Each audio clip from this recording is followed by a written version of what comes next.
and made it happen for them.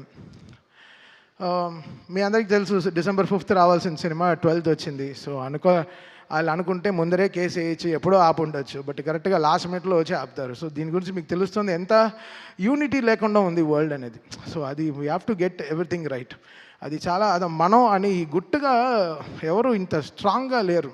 అందరూ everybody is like మందే, మనమే, నాదే, నేనే అని ఉంటున్నారు. అది కాదు, ఇది మనం అని వచ్చేటప్పుడే అన్నీ కలుస్తాయి, అన్నీ ఎవ్రీథింగ్ విల్ ఫామ్. మనం ఇది మనది అన్నప్పుడే it will have that shine. అందరూ పెరుగుతారు దాంట్లో, మనం అందరం పెరుగుతాం తప్ప, మనం అని చెప్పేటప్పుడు మనం పెరుగుతాం తప్ప మనం ఎప్పుడు తగ్గిపోం. సో అది చాలా ఇంపార్టెంట్. అందరూ ఛానల్ దొరికితే వెళ్ళి సలహాలు ఇస్తున్నారు తప్ప ప్రొడక్షన్ ఆఫీస్కి వచ్చి మాట్లాడితే ఇంకా వాళ్ళు ప్రొడ్యూసర్స్ వాళ్ళకి ఇంకా బలం వచ్చేది, చాలా బలం వచ్చేది. ఎందుకంటే ఎవరిని అడిగినా గోపి, రాము, కోటి గారు అంటే అందరూ చాలా మంచివాళ్ళండి, చాలా చాలా మంచివాళ్ళండి అంటారు. అప్పుడు ఎందుకు వాళ్ళ గురించి బయట తప్పుగా మాట్లాడాలి? వచ్చి ఆఫీస్కి రండి, కూర్చొని మాట్లాడి క్లోజ్ చేయండి. ఛానల్ మైక్ దొరికితే ఎక్కి మాట్లాడడం తప్పు కదా. అందరూ ఎక్కడికి వెళ్ళి ల్యాండ్ అవుతుంది అనేది చూడాలి. సో ఇండస్ట్రీలోనే ఒక యూనిటీ లేదు. మీరు అందరు కలిసి ఉండే సమయం వచ్చింది. ఈ పాటికి మీరు అందరూ చాలా గట్టిగా కూర్చుని ఒక సినిమా రిలీజ్ అవ్వాలంటే అందరూ కష్టపడి అందరం కలుస్తూనే ఒక సినిమా రిలీజ్ అవుతుంది. ఏదో ఒక ఇంటి 4 గోడ మధ్యలో అవ్వాల్సింది ప్రపంచం అంతా చాలా బ్యాడ్గా వెళ్తుంది. మన టాలీవుడ్ ఇండస్ట్రీ చాలా చాలా గొప్ప ఇండస్ట్రీ. మనకుండే ఫ్యాన్స్ పవర్ ఏ వరల్డ్లో లేదు. మనకుండే ఫ్యాన్స్ పవర్, మనకుండే హీరోలు ఇంతమంది ఎక్కడ ఏ లాంగ్వేజ్లోనూ లేరు. బయట అంతా చాలా ఈర్ష. టాలీవుడ్ తెలుగు ఇండస్ట్రీ అంటే సూపర్ సూపర్ అని వాళ్ళకి చాలా ఈర్ష, చాలా పెద్ద దిష్టి తగిలింది మన తెలుగు ఇండస్ట్రీకి. యాక్చువల్గా బయట తెరిస్తే అసలు యూట్యూబ్ తెరిస్తే ఒకరిని తిట్టుకోవడం, ఇంకోటి తిట్టుకోవడం, చాలా నెగిటివిటీ అయిపోయింది. అది కాకుండా మనందరం కలిసి ఒక నిజంగా అందరం ఒక యూనిటీగా ఎవ్రీ సినిమా నా సినిమానే. ఇప్పుడు రేపు ఏ సినిమా రిలీజ్ అయినా నేను నన్ను ట్వీట్ ఏమంటే వేస్తాను. నా సినిమాని, నా ఇండస్ట్రీని నేను సపోర్ట్ చేయకపోతే ఎవరు సపోర్ట్ చేస్తారు? ఇది మనది అనే టైం వచ్చేసింది. ఇంకా అందరూ కలిసి చక్కగా మాట్లాడుకుని ఒక యూనిటీగా వెళ్ళాల్సిన టైం వచ్చింది. So I request all everyone, ఎవరైనా ఎవరికైనా దెబ్బ తగిలితే వెళ్ళి బ్యాండేడ్ వేయండి, దానికి వెళ్ళి బ్యాండ్లా వాయించకండి బయటికి వెళ్ళి. అది చాలా తప్పు. అది మీరు ఆలోచించేదే తప్పు, అది ఆలోచించేది తప్పు. ఇక్కడ ఈ సినిమాకి ఏం బిజినెస్ జరుగుతుందని వరల్డ్ వైడ్ ఎందుకు తెలియాలి? అది ప్రొడ్యూసర్స్ వాళ్ళు కష్టపడి తెచ్చుకున్న సినిమా, వాళ్ళు గెలవాలని మేము అందరం అనుకునే సినిమా. ఎవడు ఆపుతాడు సినిమాని? లాస్ట్ మినిట్లో ఎందుకు ఆపాలి సినిమాని? ప్రొడ్యూసర్ ఆపుతాడా? నా సినిమా 5వ తారీఖు రిలీజ్ అంటే 4వ తారీఖు సాయంత్రం 7ంటికి ట్వీట్ చేయాల్సిన కర్మ వాళ్ళకేంటి? వాళ్ళు ఎంత కుమిలిపోయి ఉంటారు ఆఫీసులో కూర్చుని. వాళ్ళు ఎవరైనా ఆలోచించారా? వాళ్ళకి ఒక ఫ్యామిలీ ఉంది, వాళ్ళకంటూ ఒక మనుషులు ఉన్నారు, వాళ్ళు నమ్మి పిల్లలు ఉన్నారు. ఎవరైనా ఆలోచించారా? ఏం ఆలోచించడం లేదు.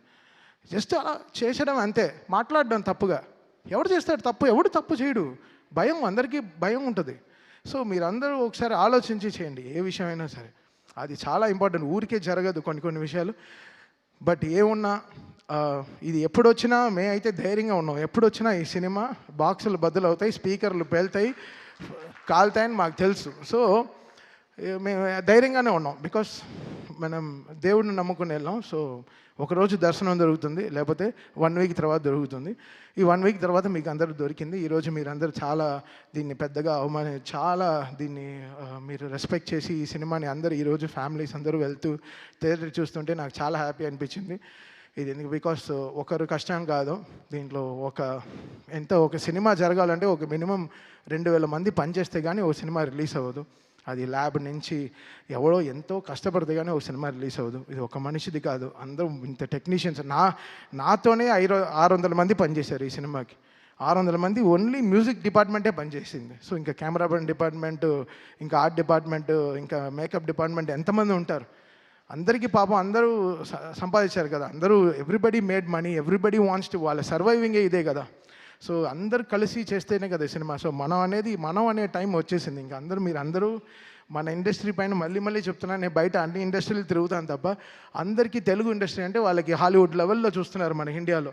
సో మనందరం కలిసి ఇంకా గుట్టు చప్పుడుగా బయట ఎక్కువ ప్రాబ్లం అవుతే వెళ్ళి అడ్రస్ చేసి మనంగా ఈ సినిమాని మన సినిమాని మనం కాపాడుకునే టైం వచ్చేసింది. సో రేపు జనవరిలో ఎన్నో రిలీజ్లు వస్తున్నాయి. సో అందరికీ విజయవంతంగా సక్సెస్ రావాలి. 2025 ఈరోజు మాకు డాకుతో స్టార్ట్ అయింది, బాలయ్య గారితో జర్నీ ఇయర్, మళ్ళీ అఖండ 2తో ఫినిష్ అవుతుంది. Such a great journey. 5 సినిమాలు, 5 బ్లాక్ బస్టర్స్ కొట్టాము. ఇప్పుడు 6ది కూడా స్టార్ట్ చేసాం గోపితో. అది ఇంకో బ్లాక్ బస్టర్ అవుతుంది, ఎందుకంటే అది కూడా వర్క్ అసలు సామాన్యమైన సినిమా కాదు, దానికి కూడా చాలా కష్టం ఉంది, వర్క్ ఉంది. అండ్ మనల్ని ఒక మనిషి నమ్మితే మనం నమ్మకం కదా ఇంపార్టెంట్. మళ్ళీ అదే చెప్తుంటే కష్టంగా ఉంది. మనం 300 మంది ఒక ఫ్లైట్లో వెళ్తాం, 2 పైలట్ నమ్మి, ఆ పైలట్ ఎవడో మనకు తెలియదు, ఇటు వెళ్ళి దింపుతాడని తెలుసు, అంతే ఎక్కేస్తాం. సో అలా మనకి నమ్మకం అనేది చాలా ఇంపార్టెంట్. ఒక పర్సన్ మనం నమ్మామంటే దాన్ని వాళ్ళని మనం చాలా జాగ్రత్తగా చూసుకోవాలి. అలా బోయపాటి గారు ట్రస్ట్ మీ కంప్లీట్లీ.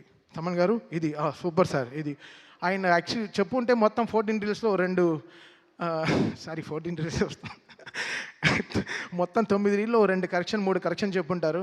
నీకు కరెక్షన్ ఎందుకు రాలేదంటే ఆయన నన్ను నమ్మారు కాబట్టి నేను ఆయనకి జాగ్రత్తగా చేశాను సినిమాని, అంతే.